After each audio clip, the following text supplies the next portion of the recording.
오늘 말씀은 잠언 23장 1절에서 16절까지 말씀인데요. 1절에서 6절까지만 읽도록 하겠습니다. 네가 관원과 함께 앉아 음식을 먹게 되거든 삼가 네 앞에 있는 자가 누구인지 생각하며 네가 만일 음식을 탐하는 자이거든 네 목에 칼을 둘 것이니라. 그의 마시는 음식을 탐하지 말라. 그것은 속이는 음식이니라. 부자 되기에 애쓰지 말고 네 사사로운 지혜를 버릴지어다. 네가 어찌 허무한 것에 주목하겠느냐? 정령이 재물은 스스로 날개를 내어 하늘을 나는 독수리처럼 날아가리라. 악한 눈이 있는 자의 음식을 먹지 말며 그의 맛있는 음식을 탐하지 말지어다. 아멘. 이 잠언의 말씀을 통해서 우리에게 하나님의 지혜와 은혜가 있기를 간절히 소망합니다. 제가 신대원 때 일이었습니다.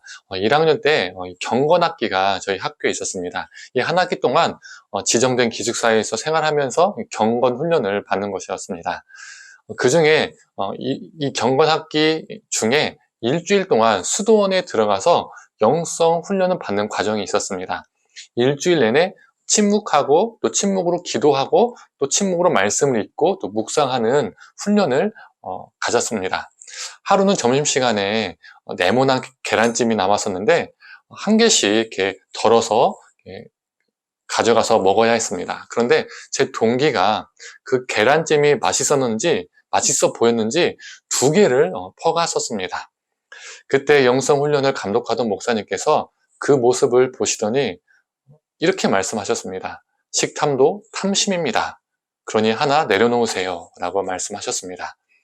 그때 저는 우리의 식탐도 탐심이 될 수 있구나 라는 나름의 깊은 깨달음을 얻을 수 있었습니다. 15년 전인데도 아직도 그 기억이요 생생합니다. 오늘 본문도 동일한 이야기를 해주고 있습니다. 2절과 3절을 한번 읽어보겠습니다. 네가 만일 음식을 탐하는 자이거든 네 목에 칼을 둘 것이니라. 그의 맛있는 음식을 탐하지 말라. 그것은 속이는 음식이니라. 이 잠언의 저자가 탐심을 이야기할 때 음식을 예로 들었다는 것을 통해서 우리는 무엇을 알 수 있을까요? 우리의 탐심은 우리의 모든 삶의 모든 영역 속에서 일어날 수 있다는 것을 의미합니다. 우리의 탐심과 탐욕이 특별한 것, 아주 크고 거대한 것, 그 안에서만 일어나는 것이 아니라 일상의 소소한 부분에서도 일어날 수 있음을 말해주는 것이죠. 우리가 우리의 삶을 탐심으로 물들인다면 우리는 이웃 사랑을 저버리게 됩니다. 10절을 한번 보겠습니다. 옛 지게석을 옮기지 말며 고아들의 밭을 침범하지 말지어다. 본래 율법에서는 땅의 경계표를 옮길 수 없습니다. 하나님이 각 지파대로, 각 가문대로, 각 가정대로 주신 그 땅에 만족하며 감사하며 살아야 합니다. 그런데 자신의 땅에 만족하지 못하고 남의 땅에 눈을 돌리는 것이죠. 눈독 돌린다고 하는 것이죠. 결국 약한 자들의 땅을 탐하여서 땅의 경계표를 옮기는 겁니다. 우리가 그게 돈이든 무엇이든 계속 갖고 싶고 가지려 할 때 그 탐심과 탐욕이 나 자신만을 보게 만들고 타자를 보지 못하게 만듭니다.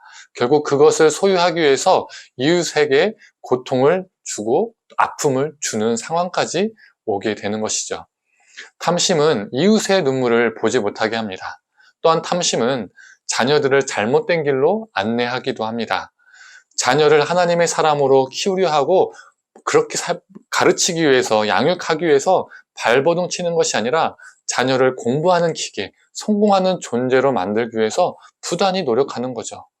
부모가 자신의 탐심을 자녀들에게 투영을 해서 인간됨, 하나님의 사람됨을 가르치지 못하고 잘못된 것을 가르치게 됩니다.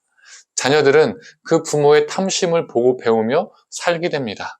자녀들이 그 부모의 탐심의 결과물이 되는 것이죠. 그러나 13절에서 14절은 이렇게 말합니다. 읽어보겠습니다. 아이를 훈계하지 아니하려고 하지 말라. 채찍으로 그를 때릴지라도 그가 죽지 아니하리라. 네가 그를 채찍으로 때리면 그의 영혼을 스올에서 구원하리라. 우리 자녀들을 탐심과 탐욕의 덩어리로 키우는 것이 아니라 하나님의 사람으로 키우기 위해서 인간다운 인간으로 키우기 위해서 건강한 인격을 가진 존재로 키우기 위해서 우리의 최선을 다하는 것, 이것이 바로 하나님이 우리 부모에게 원하시는 뜻이지요. 자녀들을 채찍으로 때려서라도 바른 길로 인도하라는 이 말씀이 제게는 어떻게 다가오냐면 네 마음이 채찍으로 찢어질 정도로, 네 마음이 채찍에 맞아서 고통스러울 정도로 자녀들을 바르게 가르치라라고 다가옵니다. 성도님들, 우리의 탐심을 자녀들에게 투영하는 부모가 아니라 우리의 가슴이 찢어지고 우리의 마음이 후벼 파지는 고통이 있을지라도 오늘도 눈물로 자녀들 위해서 기도하고 바르게 양육하는 우리가 되기를 간절히 원합니다. 우리 하나님께서 그 눈물, 그 아픔을 기억해 주시고 우리 자녀들을 탐심의 사람이 아니라 하나님의 때에 하나님의 방법으로 분명 우리 자녀들을 하나님의 사람으로 만들어 가실 것입니다. 또한 4절은 이렇게 말합니다. 부자 되기에 애쓰지 말고 네 사사로운 지혜를 버릴지어다. 탐심과 탐욕에 빠져서 더 갖기 위해서 짜낸 지혜를 버리라고 말하고 있습니다. 그 지혜는 참 지혜가 아니기 때문입니다. 그러한 지혜는 자신을 파멸로 이끌기 때문입니다. 무엇이 지혜로운 것일까요? 나의 탐심을 내려놓고 타자의 유익을 구하고 타자의 생명을 풍성케 하는 것이 참 지혜입니다. 그 타자는 내 가족과 이웃들이죠. 성도님들, 우리의 탐심을 내려놓고 이웃을 사랑하며 우리 자녀를 건강하게 사랑하는 저와 성도님들 되기를 간절히 원합니다. 이것이 참 지혜로운 사람입니다. 우리가 참 지혜로운 사람 되기를 간절히 원합니다. 함께 기도하겠습니다. 하나님, 우리가 탐심에 눈이 멀어서 또 탐욕에 물들어서 우리 자신만 바라보고 주변 사람들을, 나의 가족을, 또 나의 이웃을 돌아보지 못하는 정말 삭막하고 이기적이고 또 심지어 악한 사람이 되지 않게 하여 주시옵소서. 하나님, 탐심을 주님 앞에 내려놓고 우리 시선이 주님께 있게 하여 주시고 또한 우리 시선이 주님 때문에 가정과 또 이웃들에게 있게 하여 주셔서 베풀 수 있는 존재, 선을 행할 수 있는 존재 되게 하여 주시고 우리 자녀들을 탐심으로 키우는 것이 아니라 탐심의 결과물, 탐심의 투영물로 만드는 것이 아니라 하나님, 정말 하나님의 사람으로 온전히 양육하는 우리가 되게 하여 주시옵소서. 모든 것을 감사드리며 사랑에 많으신 예수님의 이름으로 기도드립니다. 아멘.